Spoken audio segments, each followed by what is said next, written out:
지난 한 주간도 삶의 현장 속에서 수고 많으셨습니다. 오늘 이 아침 예배의 자리로 오신 여러분, 그리고 방송 앞에 예배하는 우리 한 분 한 분 위에 하나님의 위로와 은혜가 충만하게 임하시기를 기원합니다.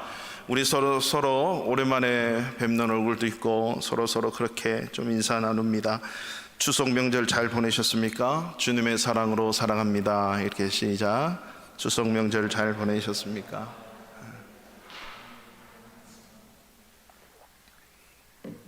되게 짧아지죠?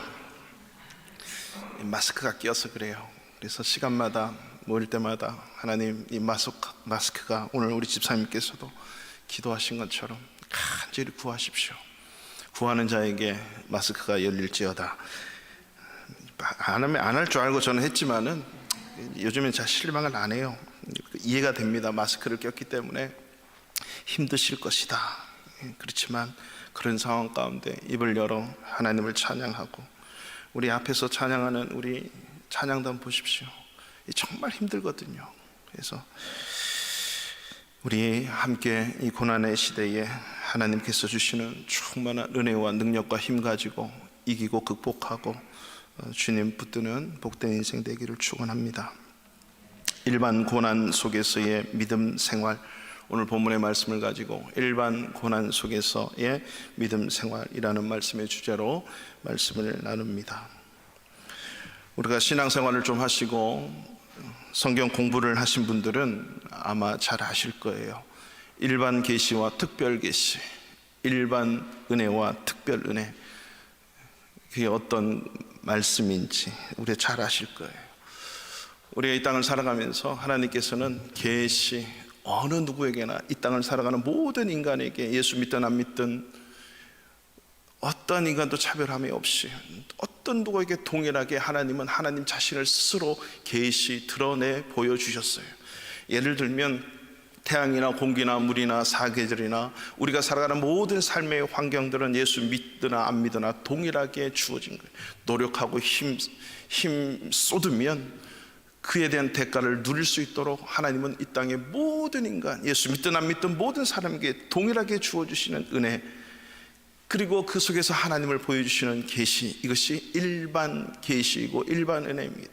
그렇지만 그 가운데서도 하나님께서 특별하게 마음을 가지시고 계시를 하셔서 특별한 은혜를 부어주시는데, 그것이 뭐냐? 성경책, 하나님께서 특별하게 드러내 보여주신 이 계시의 말씀을 통해서 예수 믿는 자들에게는 하나님의 자녀가 되는 권세를 주시고, 하나님께서 펼치고자 하는 그 하나님의 역사와 뜻 가운데 부르심을 받아서 그 하나님의 영광을 함께 누리도록 은혜 주신 것, 이게 특별 은혜라고 하는 것입니다. 예수 안 믿는 사람이 주의를 지킬 수 없고요, 예수 안 믿는 사람이 성경책 읽을 수 없습니다. 예수 안 믿는 사람이 하나님 앞에 아멘 할렐루야 아버지 감사합니다 할 수 없어요.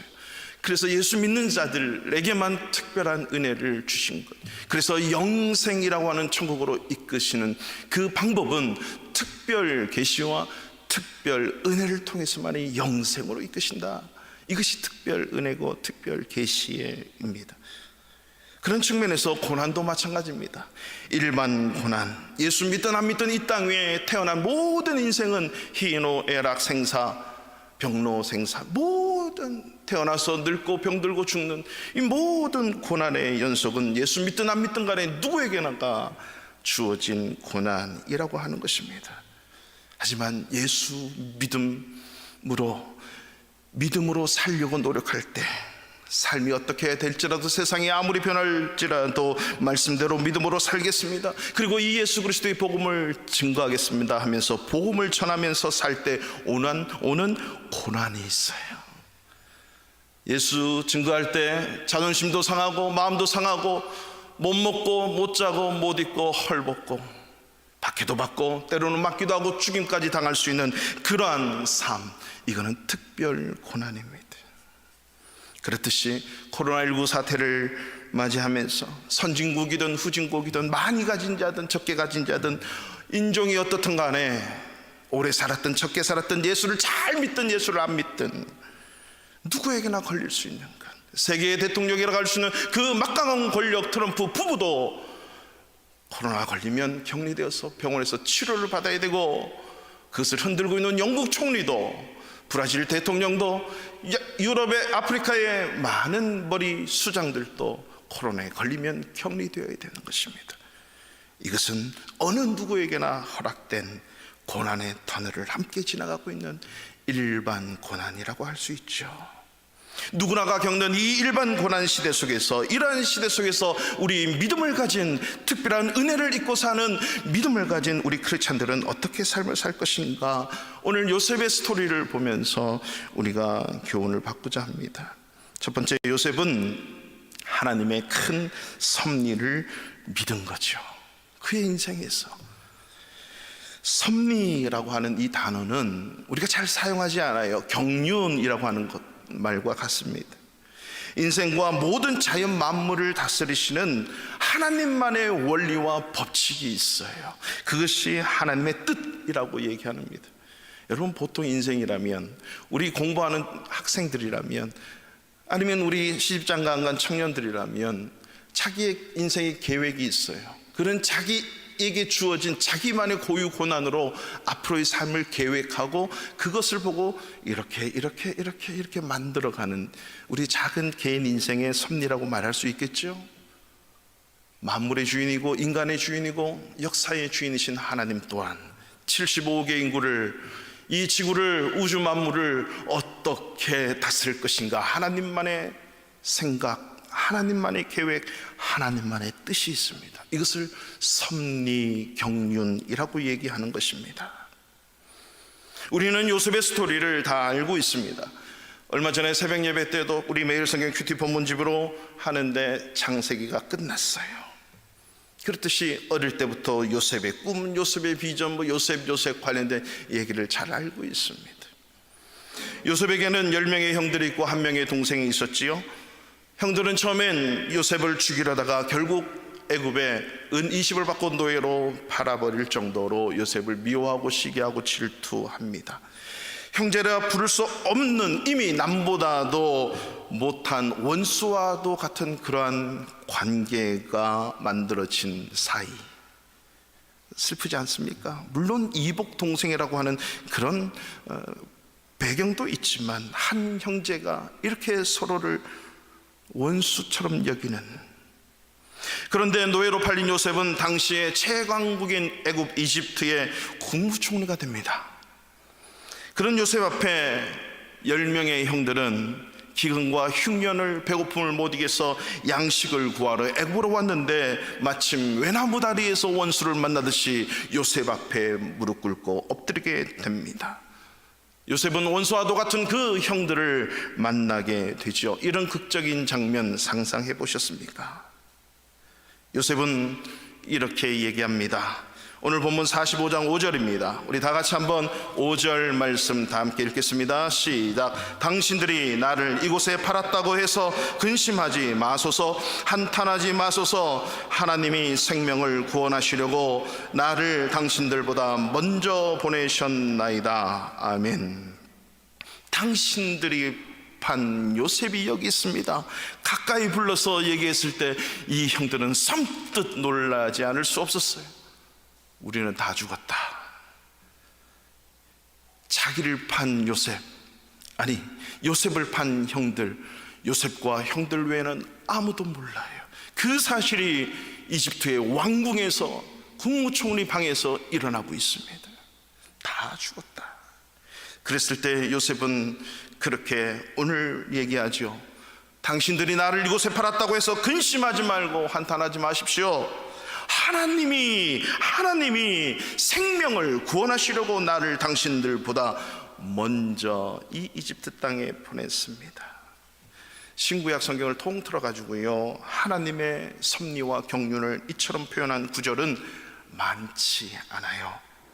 신약에서 바울이 고난과 환난과 핍박과 죽음 앞에 놓인 그 모든 복음 전하면서 당하는 그 고난을 회상하면서 고린도후서 1장 9절에 그렇게 얘기하지요.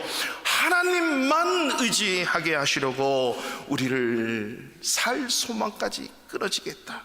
하나님이 나를 사용 선고를 낸 것처럼 우리를 그렇게 고난 속에 있게 했다. 그 이유는 하나님만 의지하게 하려고. 계속해서 7절에서 말합니다. 하나님이 큰 구원으로 보실까요? 당신들의 생명을 보존하고 당신들의 후손을 세상에 두시려고 나를 당신들보다 먼저 보내셨나니. 그렇습니다. 오늘 요셉은 당대에 뿐만 아니라 그 형들의, 우리의 후손들까지 하나님의 계획 안에 있었기에 내가 이집트로 팔렸고 지금까지 이 자리에 앉을 수 있었습니다 라고 고백을 합니다. 여러분, 이 장면에서 우리가 잊지 말아야 될 걸 분명히 알고 가야 됩니다. 요셉의 형들 10명과 요셉은 다 같이 하나님을 경외하는 자였습니다. 하나님을 믿는 집안이었어요. 야곱도 하나님을 경외했고 10명의 형들 베냐민도, 이 요셉도 하나님을 섬기는 자였어요.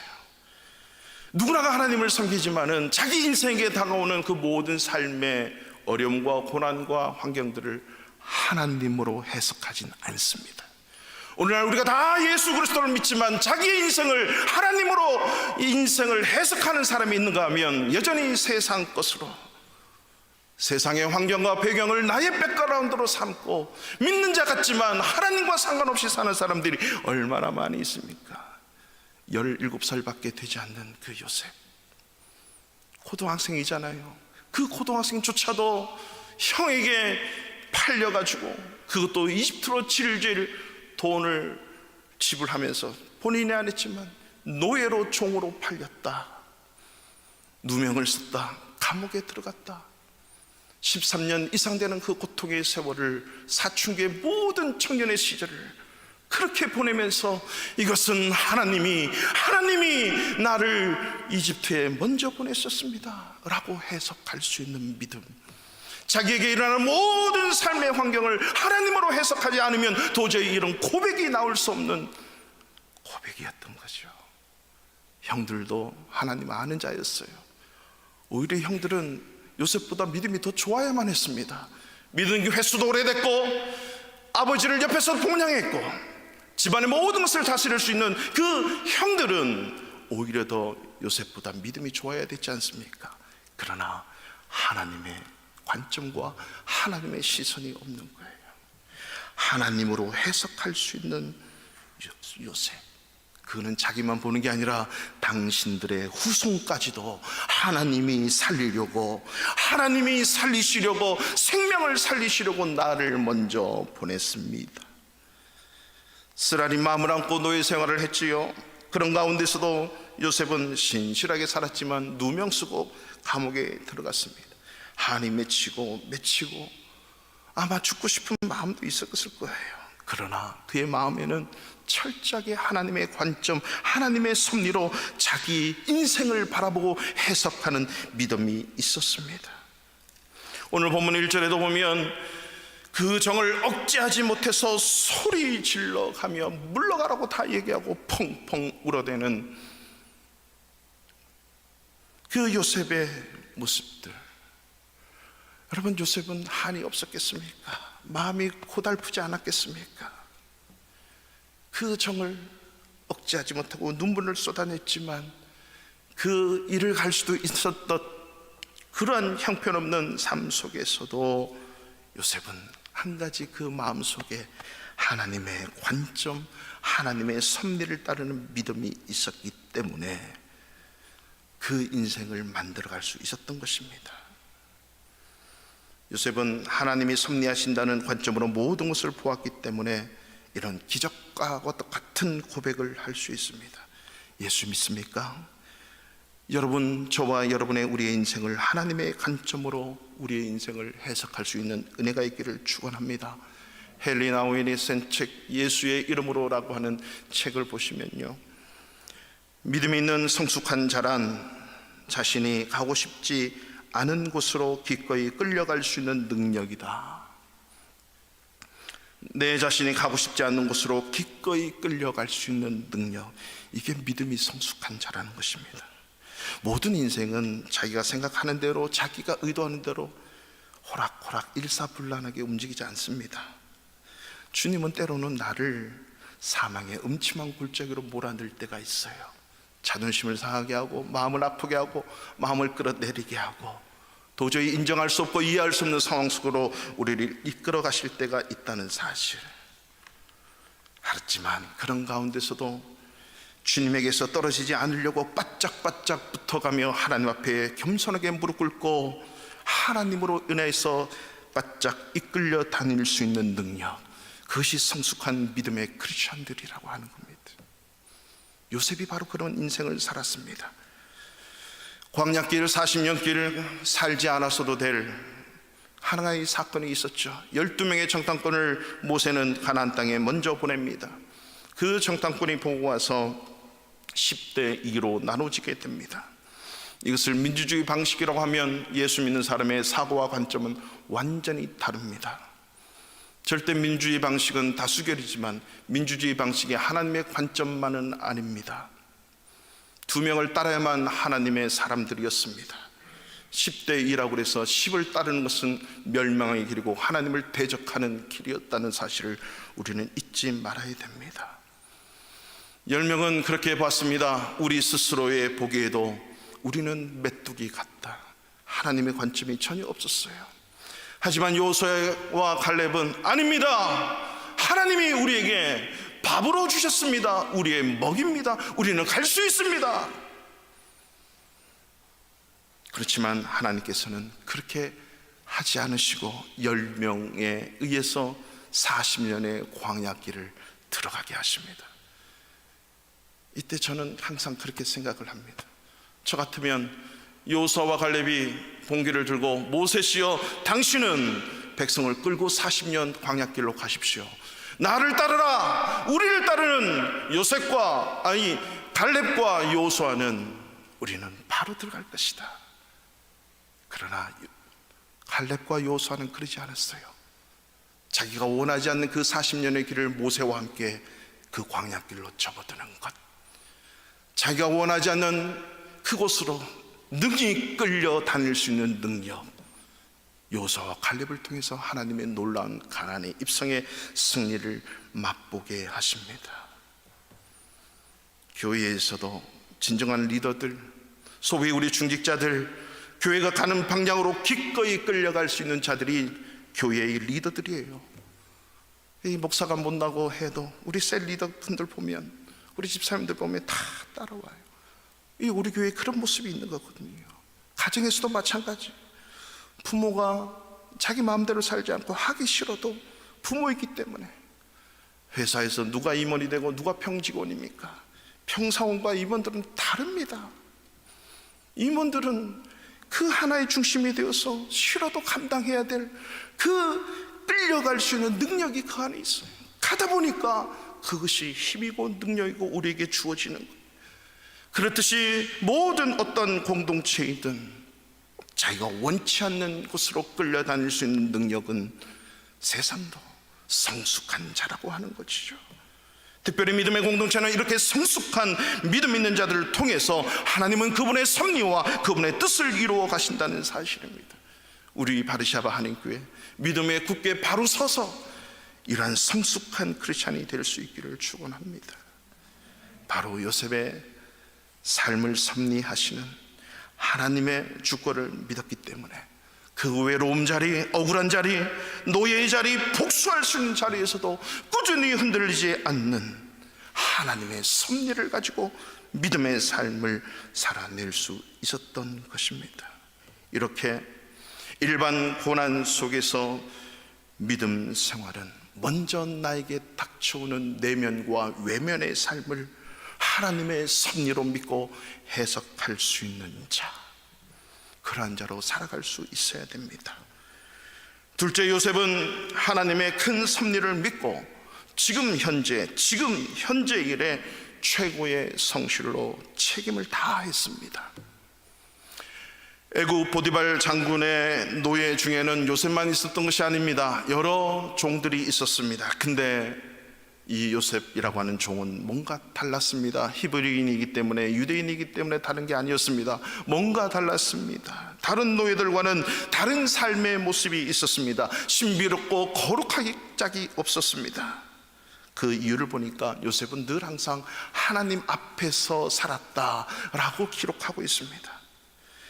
그리고 이 보디발은 보니까 하나님이 요셉과 함께하는 형통의 복을 이 주인이 보고 알았던 것입니다. 39장 3절 말씀에 보면 그의 주인 보디발이 여호와께서 그와 요셉과 함께 하심을 보며 또 여호와께서 요셉의 범사에 형통하게 하심을 보았다. 누가요? 주인이. 요셉을 인하여 그 보디발 주인집에 그가 소유하고 있는 모든 것에 엄청난 복이 그 소유에 임했다라고 성경은 기록하고 있어요. 보디발 때문에 그렇습니까? 그렇지 않습니다. 하나님의 섭리를 믿는 믿음 가운데 오늘 하루를 철저하게 살아내는 거죠. 저와 여러분이 크리스찬이 그런 거예요.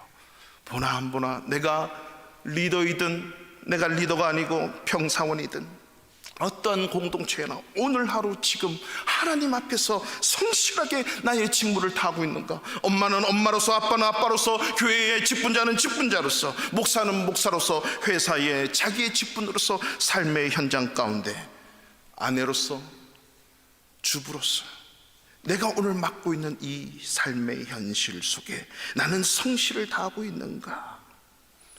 하나님이 나를 볼 뿐만 아니라 나와 함께하는 사람이 나를 보고 있단 말입니다. 우리는 어떻습니까? 당당히 나는 크리스찬입니다 라고 말하며 살고 있습니까? 내 주변에 많은 사람들이 나를 보면서 역시 저분은 크리스찬이야. 제가 2년 반이 넘은 바르샤바 생활을 하다 보니까 저보다 오래되신 분들은 저보다 선배님들이 있잖아요. 예수 안 믿는 한국 분들을 이래저래 많이 만나게 됩니다. 코로나19 시대에도 오히려 예수 안 믿는 분들이 저를 찾는 분이 더 많이 있어요. 기도해달라고. 자기는 기도 안 하면서 그래도 목사가 기도해야 되는 줄 알고 이렇게 얘기를 하다 보면 그분이 바르샤바 한인교회 성도님이었냐고, 집사님이었냐고, 권사님이었냐고. 이야, 역시 이런 말씀을 들을 때마다 하나님 감사합니다. 감사합니다. 특별히 코로나19 사태 속에 살아가면서 똑같은 그러한 고난 속에, 위험 속에 우리 믿음의 삶, 크리스찬들의 삶은 과연 어떠해야 될까요? 요셉은 얼마나 자기를 사랑하던 아빠가 그리웠을 테고 고향 땅에 달려가고 싶었을 마음도 있었을 테고 형들이 얼마나 미웠겠습니까? 노예의 자리, 감옥의 자리에서도 주어진 하루하루의 삶에 최선을 다하니까 보디발도 모든 것을 맡겨버렸고 감옥에 내려갔더니 그 간수장도 요셉에게 다 맡겨버렸어요. 하나님의 섭리를 믿으니 오늘 하루 내가 감당해야 될 일을 하나님 앞에서, 교회 앞에서, 성도 앞에서, 회사에서, 가정에서 최선을 다해 지금 오늘 할 일을 하고 있었다는 거죠. 우리 크리스찬이 오늘 해야 할 일이 무엇입니까? 이 세상에서 제일 소중한 3가지 금이 있다고 합니다. 3가지 금. 첫 번째는 소금, 두 번째는 황금. 소금 정말 돈이었거든요. 나머지 3번째는 지금. 지금이라고 하는 것은 하나님이 오늘 나에게 주신 사명의 자리이기 때문에 그렇습니다. 지금 심장이 뛰고 있으니까 사는 거예요. 지금 내가 호흡을 하고 있으니까 사는 거예요. 호흡이 멈추고 심장이 멎어지면 나는 죽은 사람입니다. 미래에 천국 가든 지옥 가든 반드시 대기해야 될 주검에 불과한 존재라고 하는 사실입니다. 지금. 그렇기 때문에 우리의 믿음은요, 믿음 생활은 항상 지금입니다. 오늘입니다. 다음에 그렇지 않습니다. 과거에 앞으로 뭐가 되면 그렇지 않아요. 저를 사랑하는, 저도 사랑하는 어떤 집사님이 계세요. 한국에. 그분하고 10년 지기인데 저하고 같이 신앙생활을 하지 않았어요. 그 집사님이 항상 목사님 조금만 기다리세요. 좀 되면 뭔가. 그래서 이제 때가 돼서 한번 만나서 집사님, 그 때가 되면 말고 지금 있는 형편에서 지금부터 시작하십시오. 지금. 그때 몇백억 뭐 헌금 이게 아니고 지금 단돈 1,000원이라도 마음 다해 해보십시오. 그 1,000원의 공을 수백 개를 붙일 줄 누가 아십니까? 하나님이 지금. 그래서 지금 얼마나 열심히 하고 있는. 그래서 수시로 목사님 공이 하나 더 붙었습니다. 공이 하나 더 붙었습니다. 지금이에요. 지금 현재 하나님 앞에 성실히 충실히 교회에서든 가정에서든 직장에서든 우리의 삶에 주어진 모든 책임을 감당해낼 수 있는 지금의 믿음, 하나님의 섭리를 믿는 믿음 되시기를 바랍니다. 마지막 세 번째로 하나님의 섭리에 따른 요셉의 삶의 결과를 보실까요? 결국 요셉은 자기가 고백했던 대로 하나님이 생명을 구원하시려고 나를 당신들보다 먼저 보냈습니다. 가족의 생명을 살리는 거죠. 형들의, 아버지의, 동생의 모든 종 가축들의 생명을 살리기 위해서 뿐만 아니라 이집트의 왕실의 생명을 살리고 이집트 전 국민의 생명을 살리고, 이제 기근이 시작되니까 2년이 지나고 5년이 남은 그 기근 속에 주변 변방 국가의 모든 생명을 살리는 자로 살았다는 겁니다. 우리 8절 9절 말씀 다 같이 읽어보겠습니다. 시작. 그런즉 나를 이리로 보낸 이는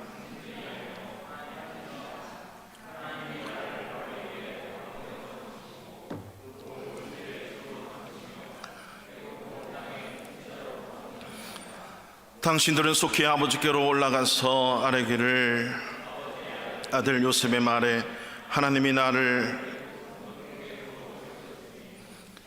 알고 내게로 내려오사. 아멘. 요셉은 하나님이 우리의 모든 생명을 살리려고 나를 바로의 아버지로 나를 삼으셨고 그의 온 집의 주인으로 삼으셨고 애굽의 온 땅의 통치자로 삼으셨다. 그러니까 아버지께 가서 하나님이 나를 애굽 전국의 주로 세우셨으니 바로가 나를 국무총리 삼은 게 아니라고 하는 거죠. 하나님의 섭리에 대한 믿음이 없으면 늘 항상 우리는 인간만 바라보는 거예요. 우리 회장님이, 우리 사장님이, 우리 선생님이, 우리 교장 선생님이, 우리 남편이, 우리 아내가, 우리 자식이, 우리의 부모가. 회사가 어떻고 지금 시국이 어떻고, 왜 그 모든 것을 다스리시고 섭리하시고 죽이기도 하시고 살리기도 하시는 하나님을 볼 수 없는 겁니까? 우리를 빼앗기도 하시고 우리에게 주시기도 하시고 채우기도 하시고 밑구멍을 뜯어버리기도 하시는 하나님을 왜 볼 수 없습니까? 요셉은 17세밖에 되지 않았지만 그런 하나님을 볼 수 있었던 것입니다. 그렇기 때문에 이 요셉을 통해서 수많은 생명이 살려지는 역사가 있습니다. 오늘 그 이후에 보면 이집트의 조세법, 토지법까지도 완전히 갈아엎어버려요. 2년이 지나면 아무리 풍년이 들어도, 풍년에 7년 동안 풍년 들었는데 2년 쓰고 나니까 없어져요. 하나님을 보는 관점이 있는 자들은 풍성한 7년을 요셉 때문에 그 왕실은 어마어마하게 나머지 7년을 준비하는데 그 7년이 자기들만 먹고 잘 살고 끝나는 게 아니었습니다. 왕실뿐만 아니라 요셉의 가족들, 그리고 가축들, 종들, 이집트의 수많은 사람들까지도, 그리고 나중에 5년이 지나면서 나머지 2년 남는 그 모든 시절에 그 기근이 심해질 때에 어떻게 그 주변 변방국의 모든 생명까지도 살리는 일을 요셉을 통해서 하나님은 그 일을 하게 하신 겁니다. 생명을 살리는 일을 위해서 하나님은 요셉을 이집트의 총리로 세우신 거죠. 그 당시에 물론 다른 사람을 총리로 세울 수도 있었을 것입니다. 그러나 그때 그 지금 하나님께서는 그 상황에서 요셉을 국무총리로 세워야 이집트도 살리고 야곱과 그의 형제들 모든 가족들 가족들도 살리고 주변의 모든 사람들도 가축들도 살리고 앞으로 7년이 아니라 영원히 조세법까지도 토지법까지도 바꾸면서 나라를 영원히 후손도 잘 살게 할 수 있기 때문에 하나님은 요셉을 이집트의 총리로 세우시는 거죠. 그렇기 때문에 우리 믿는 사람은요, 풍년의 때를 잘 준비하셔야 돼요. 똑같이 이집트도 가나안 땅도 7년의 풍년은 똑같이 왔습니다. 왕실도 7년의 풍년이고 이집트 모든 땅도 주변 국가도 가나안 땅도 7년의 풍년이었어요. 1년이 지나고 2년이 지나니까 완전히 무너지기 시작하는 거예요. 그러나 하나님의 주권과 섭리를 믿는 요셉의 풍년의 7년은 그게 아니었어요. 이 기근의 때를 위해서 나도 살고 우리 왕실도 살고 자기 가족들도 살고 이집트의 전 국민도 살려내고 그 주변의 모든 자들의 생명을 살리는 자로 준비할 수 있었다는 겁니다. 오늘 하루 지금 현재 우리가 하나님 앞에 성실하게 살아가고 하나님의 섭리를 믿는 그 믿음을 가지고 살면 이 코로나가 2년이 되든 10년이 되든 저와 여러분은 거기에 매여 사는 것이 아니라 오히려 이 고통 가운데 있는 자들을 축복하며 생명 살리는 그 일로 저와 여러분은 살아갈 수 있다는 사실을 잊지 마십시오. 이게 믿음의 사람입니다. 이게 예수 믿는 사람이라고 하는 것입니다. 미얀마의 선교사님들, 인도의 선교사님들이 거의 대부분 다 못 사는, 정말 그 나라 사는 선교사님들이 한국에 가서 수개월을 지내면서 선교 현장 필드를 보면 눈물을 흘리지 않을 수 없는 이유가 한 가지 있더랍니다. 자기가 사역했던 그 선교 현장은 오늘 하루 벌어 오늘 하루 먹지 못하면 살지 못하는, 일주일 동안 쫄쫄 굶어서 풀을 뜯어 먹고 물을 끓여서 먹는 그런 일들도 있습니다. 국가에서 해줄 수 없어요. 그냥 다니지 말라, 락다운을 걸어가지고. 후진국에서 얼마나 또 말을 잘 듣습니까?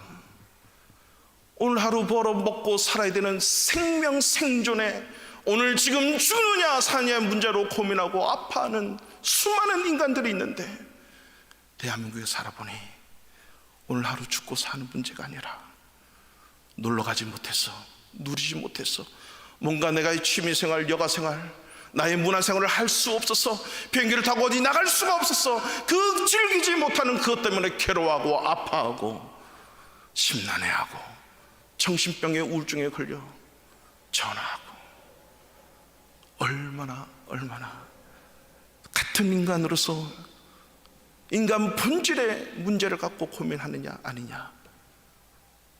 선교사님들이 마음의 고민을 털어놓지 않을 수가 없는 거예요. 똑같은 인간인데 오늘 죽느냐 사느냐의 문제로 고민하고 있는 이 코로나19 사태에 인간들이 있는가 하면 우리 대한민국은 그런 게 아니라고 하는 거죠. 무엇이 우리는 이럴 때일수록 본질을 향해 달려가지 않으면 안 되는 것입니다. 요셉의 믿음의 조상 중에 한 분, 아브라함을 아시나요? 하나님은 아브라함에게 약속하신 그 뜻과 섭리를 펼쳐주셨어요. 창세기 12장 3절에 보면 너로 말미암아 민족을 이루고 땅의 모든 족속이 너로 말미암아 복을 받는 것, 이게 아브라함을 향한 하나님의 뜻과 섭리였다는 거죠. 하나님의 이 큰 그림으로 인하여 이삭과 야곱과 그리고 요셉의 때에 내려와서 이방 나라, 그것도 이방 나라에 이집트에 보내서 국무총리를 지내면서 가족은 물론이고 이집트의 국민은 물론이고 가나안 땅의 전역은 물론이고 주변 나라까지 7년의 극심한 기근과 흉년 동안 먹고 살게 함으로 생명을 살리신 거죠. 바로 아브라함을 통해서 하나님의 뜻과 섭리는 생명을 살리는 거예요. 생명을 살리는 거예요.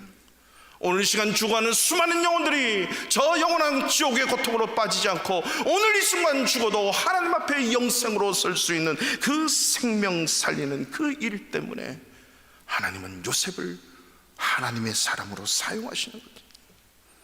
오늘날 생명 살리는 일이 무엇입니까? 예수 그리스도의 굿뉴스 십자가의 사랑의 복음을 증거하는 것입니다.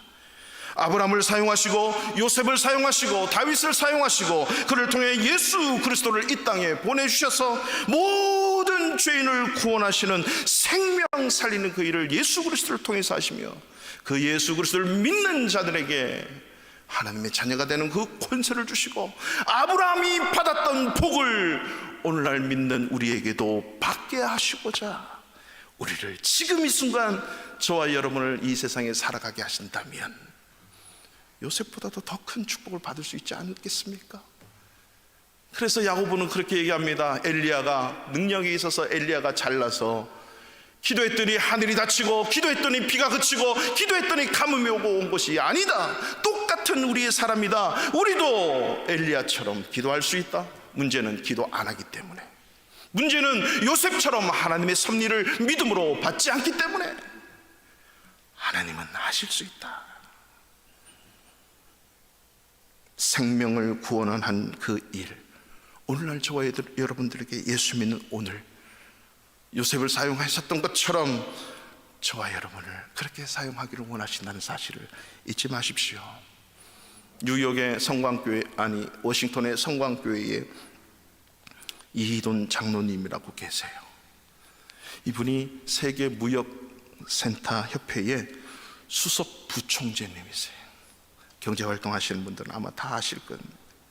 아시아인으로는 최초로 수석 부총재에 오르셨는데 딱 한 달 전에 만 61세의 나이로 돌아가셨어요.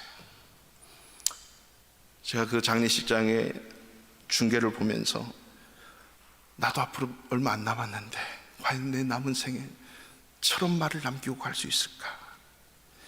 이분이, 저도 한때 잊혔는데 미국 테러 그 쌍둥이 빌딩이 테러를 만나서 공격을 당해서 약 3,000명입니까 4,000명입니까 이렇게 죽었지 않습니까?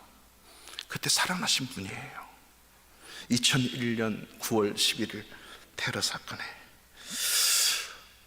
그분이 그 당시에는 이사였어요. 이사. 그 당시도 이사가, 아시아인으로 이사가 된다는 건 상상조차 할 수 없었던 건데요. 이분은 한 가지, 예배와 영혼 선교, 이거 외에는 그분의 생각에 아무것도 없었어요.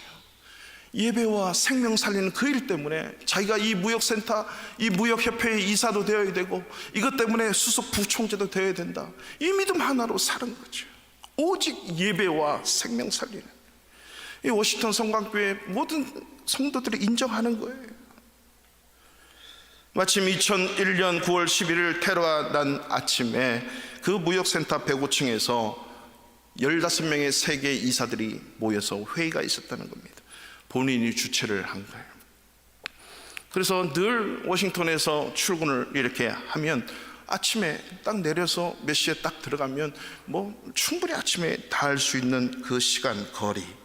그래서 여지없이 보통 때처럼 비행기를 타고 이제 뉴욕을 향하는데 아침에 자기가 뭐 못 먹어서 커피를 먹으려 했더니 줄이 너무 길어서 저쪽에 줄 안 서 있는 커피집에 갔더니 커피는 안 팔고 주스를 파는 거예요. 알고 봤더니 신입 사원이 와서 커피를 어떻게 내릴 줄 모른다는 거죠. 그래서 그냥 오다가 아니지, 저 보니까 또 이국인 같고 예수를 전해야겠다 싶어가지고 그 주스를 하나 사면서 예수를 얘기하고, 그리고 그 보통 때 안 먹는 주스를 먹을까 말까 하다가 커피를 못 마셨으니 그냥 먹고 뉴욕에 도착했는데 내려서 이제 택시를 타고 가려고 하는 찰나에 배탈이 나가지고 배가 찢어지듯이 아파서 화장실로 곧장. 이 배가 통증이 가시지가 않는 거예요. 도저히 그 시간에 다 할 수가 없는 거예요. 뉴욕 혹시 가보신 분은, 아침에 가보신 분은 아시겠지만 러시아웃 때는 1분 30초 여가로 1시간이 넘고 2시간이 늦는다는 거예요. 그 도로를 차를 타고 가면. 자기가 배탈을 났으니 아침에 그 시간에 도착할 수가 없는 거예요. 그래서 전화를 해서 제가 이런 응급 상황이 발생했습니다. 죄송합니다. 오늘 점심때로 105층에서 있는 아침 조식 회의는 하지 말고, 조참 회의는 하지 말고 점심때로 했으면 좋겠습니다. 정말 죄송합니다 라는 것을 메시지를 남겼는데, 그 기다리고 있던 15명이 그래? 그러면 점심때 와야지. 그러면서 지금 할 일을 지금 해야겠다. 그래서 105층에서 다 내려온 거예요. 그리고 1층으로 내려와서 가는 순간에 꽝, 마지막 두 번째 빌딩도 다 무너지기 시작해요. 그 15명이 이 장로님 때문에 살아난 거예요. 어떻게 해석하실래요? 이분이 그 이후로 간증을 하는데, 특별히 뉴욕타임즈 기자회견 때 이분들이 다 모여가지고 인터뷰를 하고 그 기자가 그렇게 썼다고 합니다. 그 기자가 기사를 이렇게 썼어요. 하나님의 섭리는 가끔은 인간이 이해할 수 없는 불편함으로 인간에게 기적을 가져다 준다. 이 기자도 아마 크리스찬일 것 같아. 모든 일에 하나님의 관점과 하나님의 섭리를 바라보는 거예요. 이분은 런던에서 회의가 끝나고 오후에 일을 마치고 보면 오늘 토요일에 내일 주일이네, 뉴욕으로 넘어갑니다. 아니 워싱턴 넘어가서 주일날 예배드려요. 그리고 예배드리고 그 이튿날 월요일날 비행기 타고 다시 유럽으로 옵니다. 호주에 있어도 어디에 있어도 항상 자기 성광교회, 워싱턴 성광교회 가서 예배드리는 거예요. 생명처럼 여기고 하루 종일 사역하고, 그리고 자기의 존재의 목적은 한 영혼이라도 예수 믿게 하는 그 일 때문에 자기가 이 지금 비행기를 타고 전 세계 누비고 다니는 거예요. 자기가 누비고 싶어서 아니라 자기 직책이 그런 거예요. 그 직책 때문에 예수를 못 믿고 교회를 못 다니는 게 아니고, 그 직무 수행을 못하는 게 아니라, 그럼에도 불구하고 이것은 하나님이 내게 주셨다. 그래서 그렇게 날아가서 비행기 타고 가면서 주일날 예배에 참석하는 분이셨어요. 모든 성도님들 다 아는 장로님이니까. 돌아가시면서 늘 하신 말씀, 유언이 한마디 있었습니다. 어떤 유언을 남기셨을까요? 예수 믿으면 천국, 예수 안 믿으면 지옥, 그것밖에 없습니다. 61세로 인생을 마감하신 세계무역센터협회 수석 부총재가 남긴 말은, 교회에 남기든 가족에 남기든 그 무역센터의 모든 직원들에게, 자기 동료들에게, 총재들에게, 이사들에게 남긴 한 말이 그겁니다. 예수 믿으면 천국, 안 믿으면 지옥, 그것밖에 없습니다. 그것 때문에 자기가 수석 부총재까지 살았고, 그 수많은 날들, 아니 61년 짧은 생애밖에 되진 않지만 38세 때 이사가 되면서부터 지금 죽는 그 순간까지 하늘을 그렇게 나르고 세계 곳곳을, 세계 경제를 위해서 살았던 이유 하나, 예수 믿으면 천국, 안 믿으면 지옥, 그것밖에 없습니다. 그것 때문에 자기가 그렇게 사는 거예요. 이것이 오늘날 이 시대, 코로나19 시대를 살아가면서 저와 여러분들이 인생의 본질을 몰고, 삶의 본질을 몰고, 믿음의 본질이 뭔지, 내가 왜 예배를 드려야 되는지, 내가 왜 크리스찬인지, 내가 왜 직분자로 부름받았는지, 이러한 고민이 오늘 본문을 통해 있기를 바랍니다. 복의 근원이 되라, 복의 통로가 되라. 요셉과 함께함으로 주변 모든 사람이 복을 받은 것처럼 오늘날 저와 여러분들, 하나님이 부르신 목적이 뭘까요? 코로나 걸려서 죽든, 교통사고 나서 죽든, 연로해서 죽든, 어떤 질병에 걸려서 죽든, 예수 안 믿으면 지옥입니다. 예수 믿으면 천국입니다. 이것이 기독교의 본질입니다. 이 본질을 붙들고 사는 것이 우리의 인생입니다. 공부를 해도, 밥을 먹어도, 결혼을 해도, 직장 생활을 해도, 우리가 사업을 해도 이 초점을, 이 본질을 흐트리지 않는 인생. 요셉은 국무총리가 돼도 바로가 나를 지목했습니다가 아니고 하나님이 나를 총리로 애굽의 주로 삼으셨습니다. 사랑하는 성도 여러분, 2020년 봄을 시작하면서 코로나19 사태로 인해 우리는 가을을 맞이했습니다. 모든 회사의, 사회의, 국가의 행사들, 우리 교회도 마찬가지예요. 모든 행사들이 순조롭게 이루어지지 않습니다. 이게 계속 간다면 어떡하시겠습니까? 그렇게 사시겠습니까? 저와 여러분은 우리를 불러주신 예수 믿게 하신 하나님의 올바른 섭리와 목적을 잘 새겨야 됩니다.